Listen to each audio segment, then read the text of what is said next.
because people go where the money is at. You know what I mean? So all those things is factored in.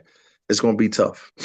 Um, Taking Boots out of it, do you consider Virgil the best guy at 154? No, I don't think any of them. When I say Boots is the best guy, that would be the guy that I would pick on if everybody were fighting everybody. But they all got to fight. You know what I mean? Like they have to fight. They have to fight, and they have to see who's the last man standing. While I favor Boots as over everybody at 154, Fedora is probably like the number one guy in terms of rankings. That's a little bit different as far as like who's the most accomplished. It probably will be Fedora because he has the victories over Lubin and Tim Zoo.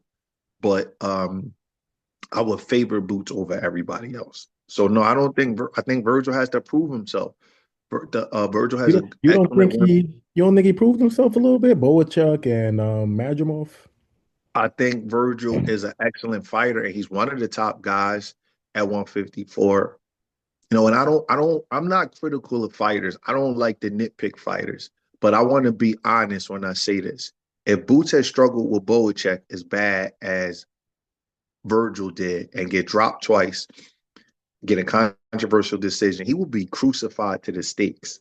That kid can't do anything without somebody saying something negative about him. And Boacek's a solid fighter, but we seen Boacek just get beat again by Brandon Adams. So if Boots had that kind of performance against a Boacek level fighter, I don't know if the media and the fans will be so forgiving. So while I think Virgil is one of the top guys at 54 and possibly could be the best, I think his best win is Madrimov coming off of a loss. So we got to just wait and see. I think we just have to wait. Virgil just got to the division too. So let's just wait and see how everybody looks and match all the guys up and then come back to this. If you asking me to do a blind ranking on who's the best, I say it's Boots. If you ask me to do the ranking on who's the most accomplished, I would say Fundora. If I'm ranking top five, let's see, Boots and Fundora, I'll say Virgil. Then I would say Bakram. Then I would say, you know what? I'm gonna give it to Madrimov. Then I'll put Zayas in there. Mm. You know what I mean? You know what? Let me take that back. I don't know if Zayas could beat Lubin or Jesus Ramos. Mm. I don't know.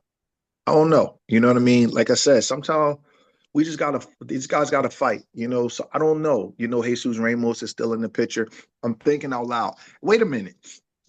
And Jamel Charlo is technically still the ring champion.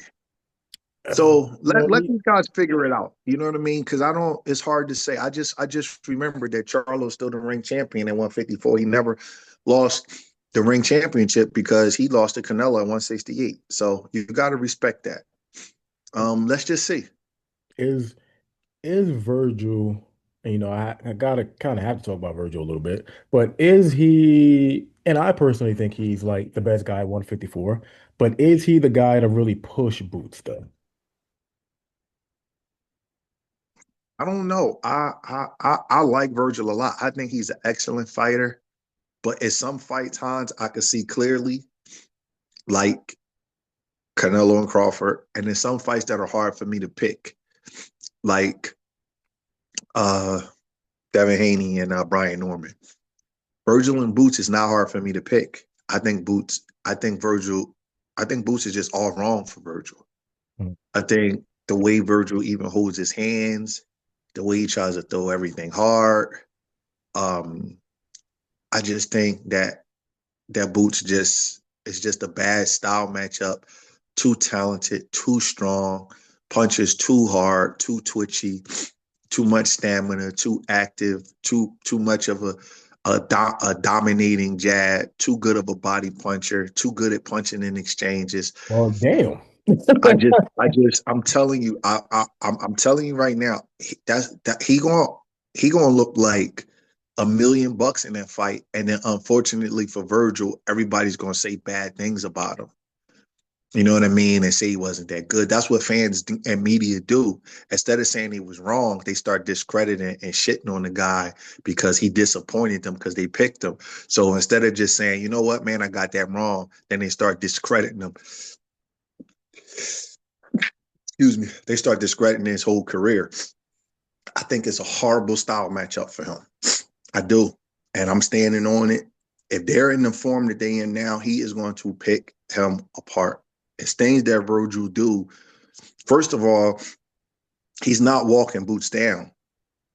That's not going to happen. Boots is much stronger and physical than he looks. He decides to box sometime and be cute, but he could put that hat on. He's good at dealing with that particular style. I don't think that that's the style to beat Boots.